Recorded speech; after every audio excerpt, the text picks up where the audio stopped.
Une information publiée par RFI fait état ce 16 octobre des opérations conjointes Burundi, Ouganda, Rwanda et RDC dans l'Est congolais. La République démocratique du Congo va-t-elle lancer des opérations conjointes avec ses voisins de l'Est? À quoi consiste cette opération conjointe? Luc Michel, géopoliticien, nous l'explique. Écoutez, c'est peut-être une fake news, parce que le document original qui circule, il est daté du 20 mai 2019. Et forcément, rien ne s'est passé depuis.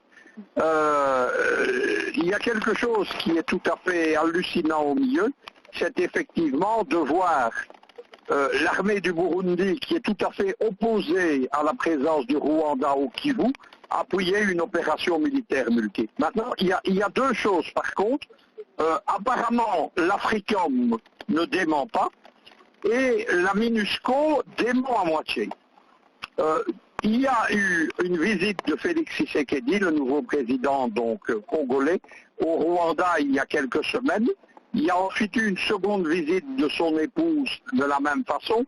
Il y a eu visiblement des accords qui ont été conclus secrets entre Tshisekedi et Kigali. Vous savez que Kigali en Afrique est le spécialiste de la diplomatie secrète, oui, en particulier avec Paris. Oui. L'opération, est-ce que Tshisekedi...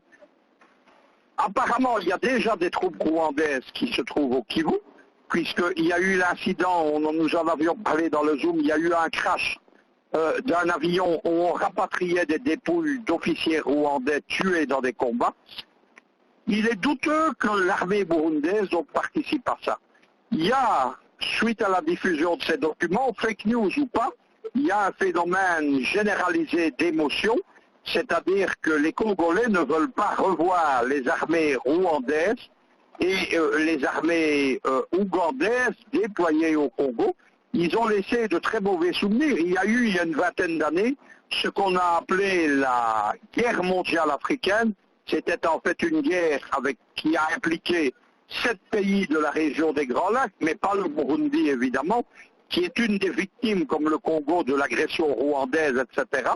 Et donc, il y avait eu à l'époque des massacres, il y avait eu à l'époque des exactions contre les civils, des crimes de guerre.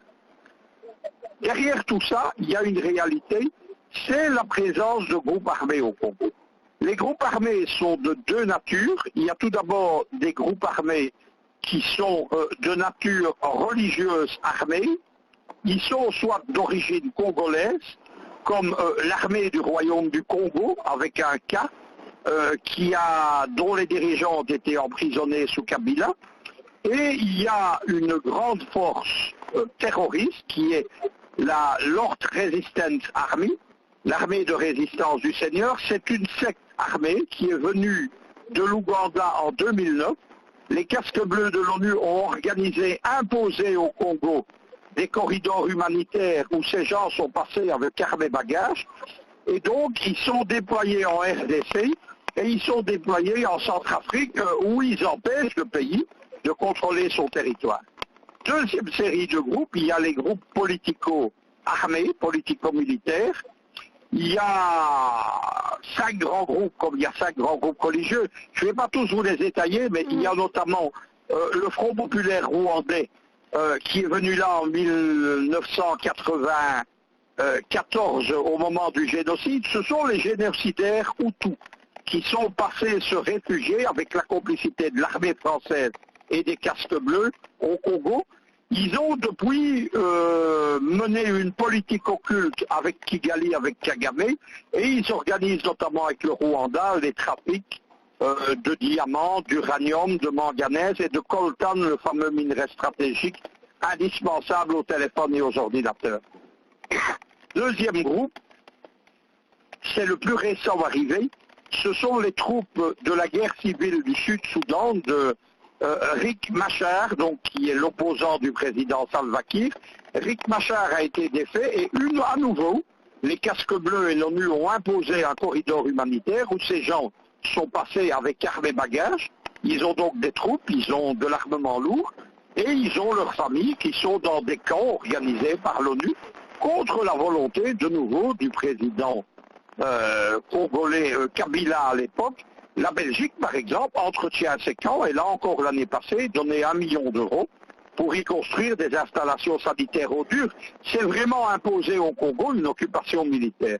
Donc il faut prendre avec des pincettes cette nouvelle qui serait proprement hallucinante de l'armée du Burundi correspondant avec l'armée rwandaise et l'armée ougandaise au Kivu, mais par contre, la nouvelle annonçant l'armée ougandaise et l'armée rwandaise, elle est tout à fait plausible et probablement que les Rwandais sont déjà déployés. C'est toute la liquidation de l'héritage de Kabila, auquel Tshisekedi se livre actuellement avec Paris, avec Bruxelles, l'ancien colon, avec Kigali, avec le Rwanda justement, et avec les Américains. C'est organisé au cours d'une série de voyages de Tshisekedi à Washington, à Paris, à Kigali, et tout cela est très mauvais pour le Congo, évidemment.